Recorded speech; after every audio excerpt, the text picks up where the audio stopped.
Hey everyone, it's Kristen. So I found this really cute like Spider-Man jersey at Walmart. It was in the women's section, but I used to work at Walmart years ago, and so if they got anything like special like this in, they only got one shipment of it. So, one small, two mediums, three larges, four extra larges, and once it's gone, it's gone. So, um, unfortunately, I didn't know that this was there. If I had known that Walmart was going to carry it, I would have gone to get the smallest size, but I ended up with this size, which is very large, but it was too cute not to get still. So anyway, I mean, I still think it's really cute, even though it's very big, very baggy, but oh well. So for yesterday, oh, and Dazzler is right here sleeping in her tray on the table, the plastic tray that I keep on the table basically just for her so that she can nap in it. I don't know. I don't know why. But well, cats, they like to fit into stuff. So she's in her tray sleeping. She's adorable, of course. Too bad you guys can't see it. So for yesterday, we have She-Hulk, which this is a better picture of She-Hulk than like I think the previous one. Well, I got it out so you could see. See, she like in this picture, she doesn't look very feminine, especially in the face.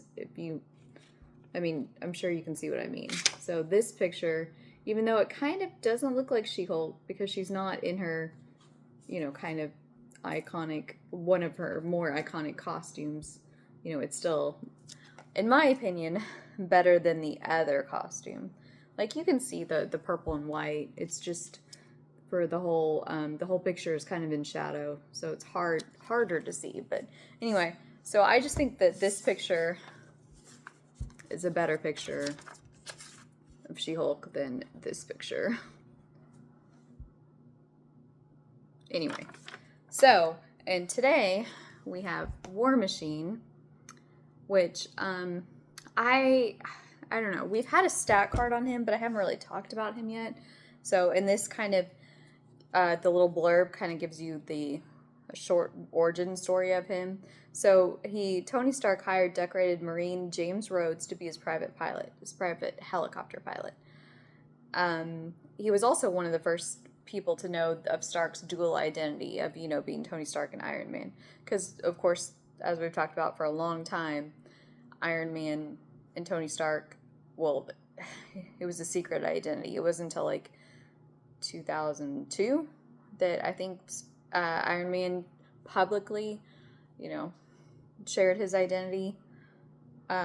So it says Rodney became a vital component of Iron Man's operation, even donning the armor himself if the Stark collapsed under the weight of his taxing lifestyle. And it's interesting that they put it that way because, okay, so he was introduced in 1979, Iron Man 118, and they met in the Vietnam War. And okay, so the one of the biggest issues of comics is, of course, the sliding age scale. Um, for example, like Magneto being a Holocaust survivor, I feel like is essential to his character and the way he is the way he is. Um, so, but that also creates a problem because as a Holocaust survivor, he should, you know, be super, super old. Um, but I feel like they have done, tweaked it a little bit to where his powers, have him age more slowly than, I feel like that's for most superheroes because, like I said, the whole age progression is a problem. Um, but for like them to say that Iron Man and James Rhodes met during the Vietnam War, they could change it to a different war, and it wouldn't really, honestly, affect the story, like the origin of their friendship. So they met in Vietnam. He hired him to be his private helicopter pilot. And then, like it's interesting that it says He donned the armor himself if Stark collapsed under the weight of his taxing lifestyle. So they're referring to when they did that huge story about Tony's battles with alcoholism. And so for like issue Iron Man 169 to 200, so about 2 years, James Rhodes was actually Iron Man because Tony Stark, he was dealing with a lot. He was battling his inner demons and he just couldn't do it. Couldn't be Iron Man. So, and then it wasn't until 1993, like Iron Man 291, I think, somewhere in there, that he actually became Iron Man again for a couple issues right before it became War Machine because Iron Man was in suspended animation. So he was became War Machine in like 291 in 1993. And then in, I think it was 2013 in a maybe it was 2013. Anyway, I just remember it being Gambit 13 because I thought, well, that's weird that, War Machine is in a Gambit story because they haven't really crossed over very much in the past. But he went by Iron Patriot now. So, he kind of, even though he was Iron Man for like 2 years, after that, he kind of wasn't really a popular character. He joined like the West Coast Avengers for a little while. Like he was the love interest of Carol Danvers, but shortly after he joined the West Coast Avengers, I believe it ended. So he wasn't really in there that long. And he had his own miniseries that lasted like 25 issues in like 1994, after he was introduced as War Machine in 1993. And it was set in a fictional African country, and he, basically the leader of the country, was doing all kinds of like messed up things. So Rhodes took it upon himself to actually topple the government, even though S.H.I.E.L.D. and the Avengers said, oh, you can't do that. And he was actually like put on trial for like war crimes and stuff. And then, like, that was the first part of the series. And then it got to be, like, about aliens and time travel, which is weird. Like, it doesn't seem to fit War Machine. Like, he is, a military veteran. He like, his personality is kind of opposite Tony's. He always seeks to do what's right, even if, kind of like Captain America. He always seeks to do what's right, even if he doesn't, agree. Like, he's a government man, but he doesn't always agree with the government, and he seeks to do what's right, judging, by his actions in this fictional African country. And, he's very methodical, thoughtful, and Tony is kind of basically brash and kind of acts without thinking a lot of times. So they're, they kind of balance each other out. He's there to kind of ground Tony. So his second miniseries actually happened after he was introduced in the first Iron Man movie, played by Terrence Howard. And I've talked about that before. Like, I think it was something about Terrence Howard was demanding more money because he thought he should get as much as Robert Downey Jr. was getting. I don't remember exactly the whole story. But anyway, they fired him and replaced him with Don Cheadle.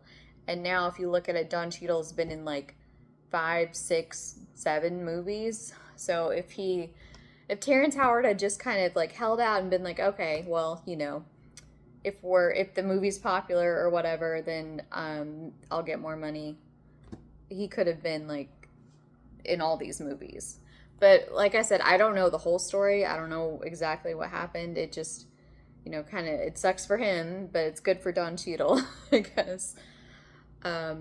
So his second miniseries was like 2009, 2010, and it dealt with a fictional Middle Eastern country and kind of the Western policies and how it played out there.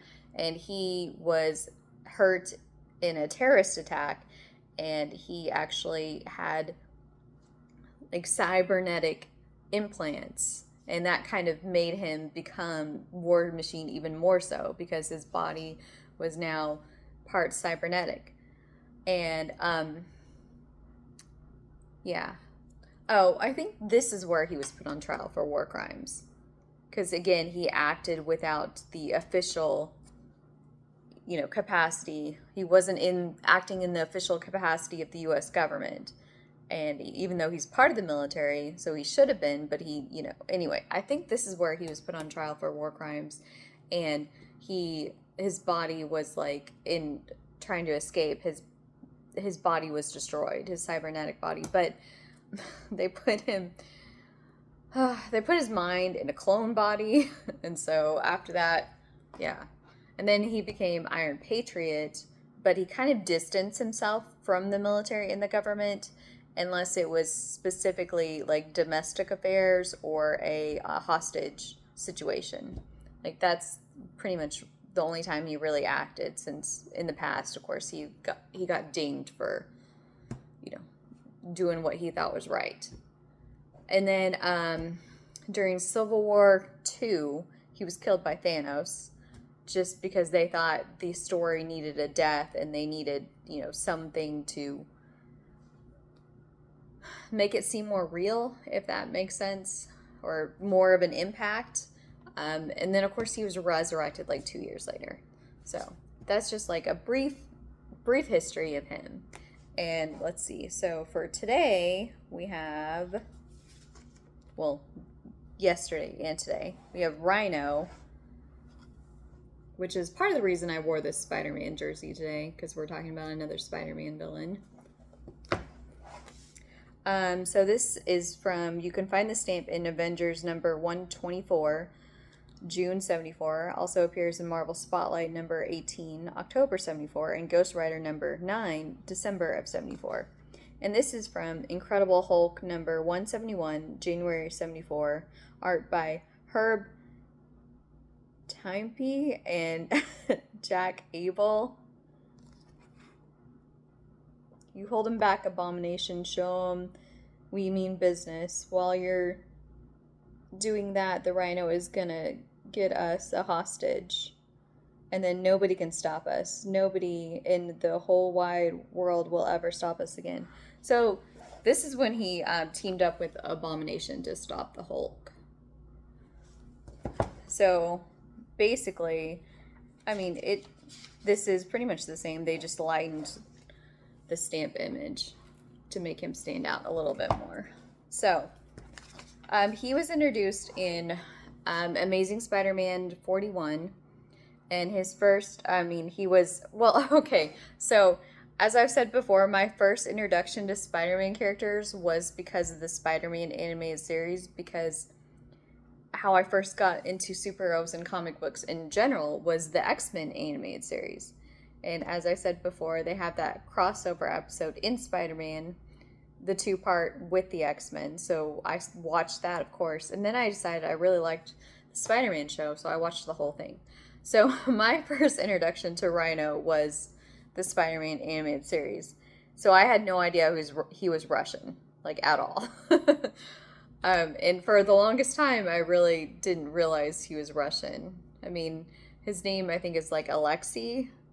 And then something Strovovich or something like that. But, you didn't really ever hear his name as often as you heard him just being called the Rhino or Rhino. So anyway, I didn't know about that for a long time. And of course, Paul Giamatti played him in The Amazing Spider-Man 2 with Andrew Garfield, which was interesting.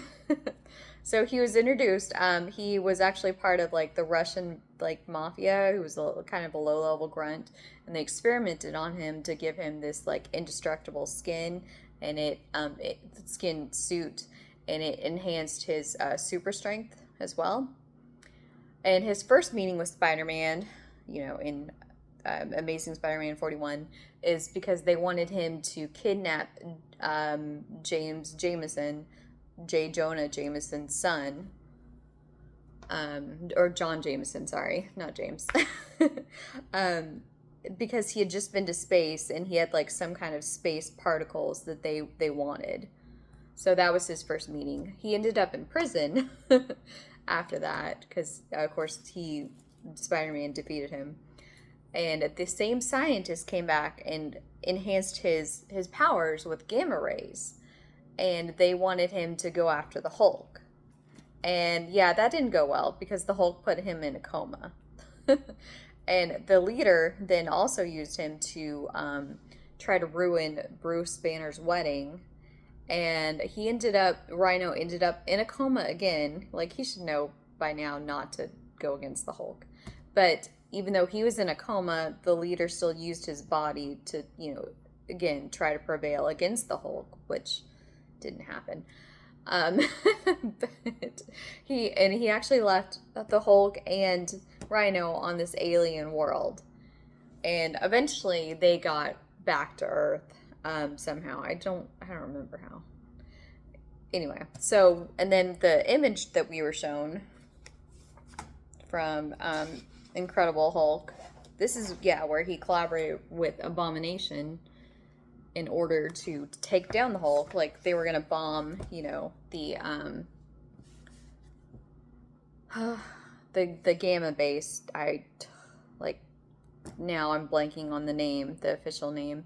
And so that failed, though. And even though that failed, Egghead recruited him for like one of his villain teams.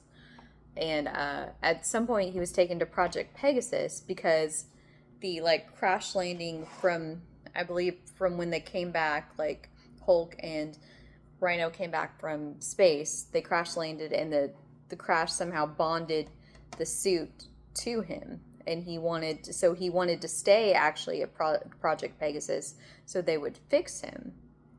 Unfortunately, though, they couldn't fix him, so he left.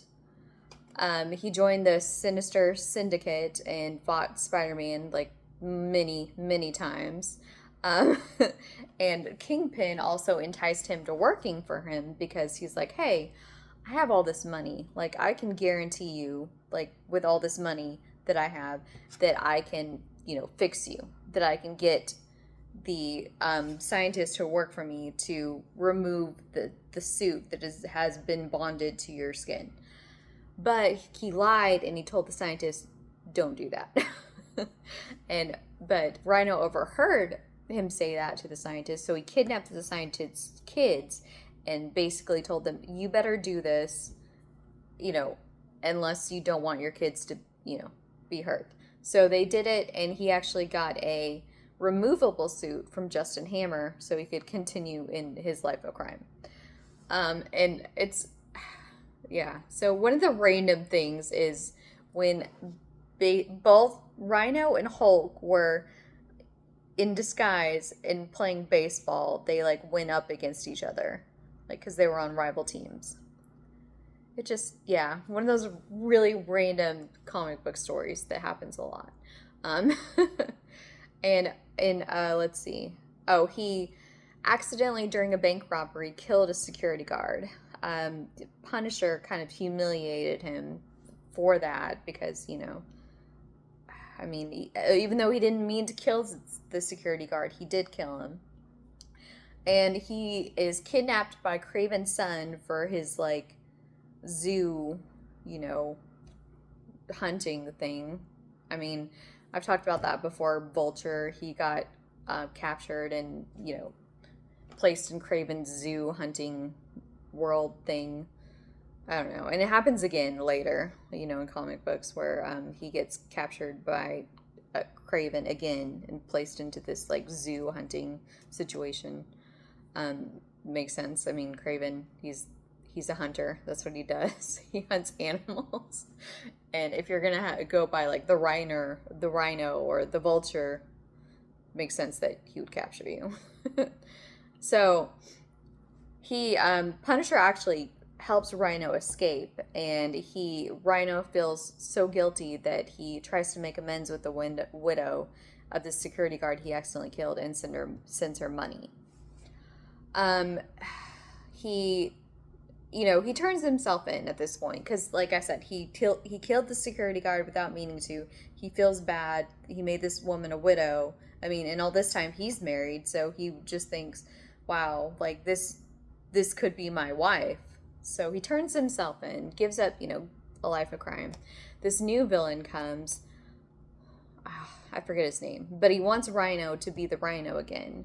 Rhino refuses, and so this new villain creates his own Rhino, and the Rhino, the original Alexei, refuses. I think I'm pronouncing that right. I probably am not. You know me. So the old Rhino refuses to fight the new Rhino until the new Rhino accidentally, well, probably was an accident, but kills his wife, and then he fights the new Rhino and kills him because he killed his wife. So, yeah. And at that point, so Doc Ock recruits him to the Sinister Six, and while they're in his, underwater basement or underwater lair, he sets off the self-destruct for the lair, and Rhino saves Silver Sable at the expense of himself, and he tells Spider-Man he's ready to die. Like, he doesn't care. Like, he's lost his wife. He feels like he just, has nothing left. And then later, we see that Rhino's alive because, of course, nobody stays dead in comic books except for Uncle Ben and the original Gwen Stacy. And yeah, I think that's pretty much it. So the Jackal, who's another, mostly Spider-Man villain, he basically promises him his dead wife, which, similar to what, what he promised to, was it the Lizard that we were talking about? I think it was the Lizard, where he's like, "Hey, look, your wife and your son," and he's like, "Yeah, those are not those are not them." And so he kills them. I'm pretty sure that was the Lizard. Anyway, so the Doc Ock has this virus go through the clones because there were a lot of clones created, and they turn to dust. And so in his grief-stricken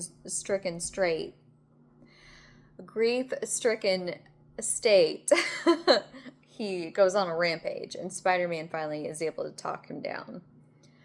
And then when Fisk becomes mayor of New York, he recruits Rhino to be on his new Thunderbolts team because he implemented that law about how no superhuman activity, basically no superhero activity, and he has his own Thunderbolts team to police that activity, but he actually betrays Fisk and helps the champions, and so Fisk replaces him with Abomination.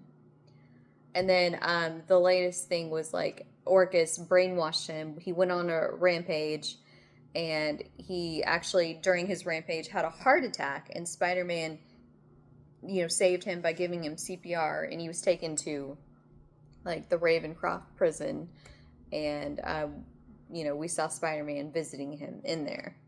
So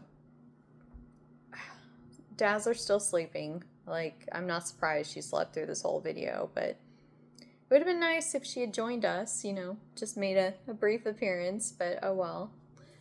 She's a cat. She does what she wants. So anyway, I hope you enjoyed this video, and I hope you will join me for the future, in the future for more videos. And, I appreciate that you guys are watching, that you follow, that you like, subscribe, share. I appreciate all that because, I enjoy doing this. It's fun for me. I don't get to talk about superheroes with very many people in what I will say real life. So, so this is kind of my way of being able to talk about superheroes as much as I want. So, my next video will be Sunday. So, yeah, subscribe so you don't miss the notification for that. Because I will say I post videos all at random times. I try to be pretty consistent in posting one every 2 days, and then of course like a Dazzler one on Saturdays, but they're at random times. I'm not gonna lie. Like this one, is later than some of the other ones, but not as late as some other ones. So anyway, yeah, hit this subscribe button so that you don't miss those and you get notifications. So anyway, I'll see you guys next time. Bye.